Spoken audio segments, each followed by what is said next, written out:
So, Yimei, you have just given us a very interesting seminar on open science. Oh, thank you. So could you tell us a little bit about the research you did on open science, what you studied and what you found? I did a PhD on the topic of open science and scholarly communication. So I conducted pilot interviews in 2012 and some observation on social media. Then I conducted an internet survey in 2013 with academics from 12 Russell Group universities. And we collected about 1,800 responses.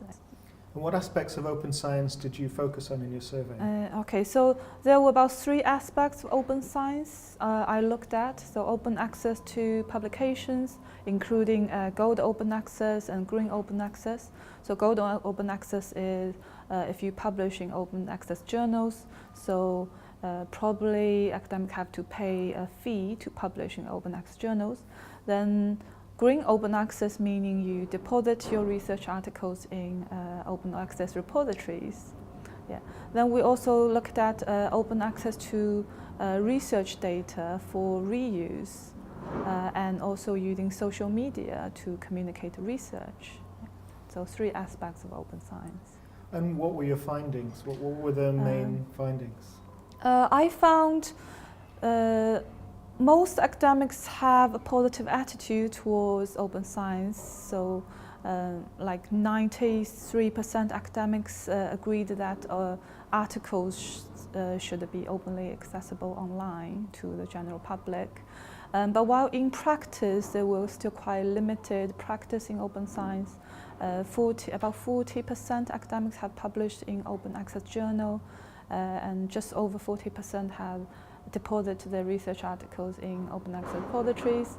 But when it comes to publishing research using social media tools, the majority of academics have never used Twitter or blogs or social media tools, other social media tools, yeah, to communicate research. Okay, but you found, you identified a small group of what you call super users. Yeah. So could you tell us a bit more about the super users? Yeah, so we asked the respondents how often they use social media tools. So there's options for never, never, sometimes, often, and always.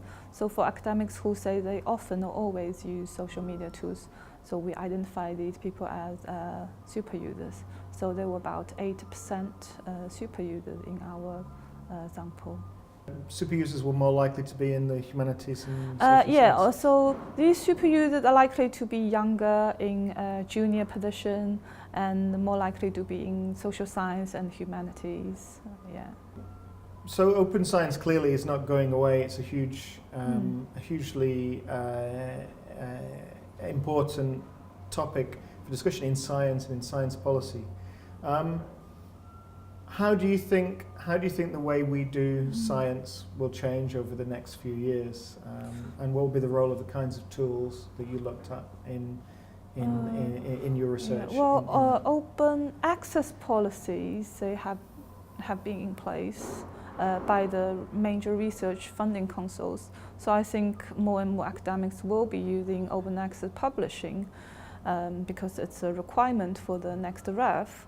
What I found was younger and junior academics were less likely to know about these funding requirements. So I think the requirements should be communicated better to like PhD students, maybe from the beginning of their PhD, rather than learning about it later on, yeah, to be prepared for their academic career.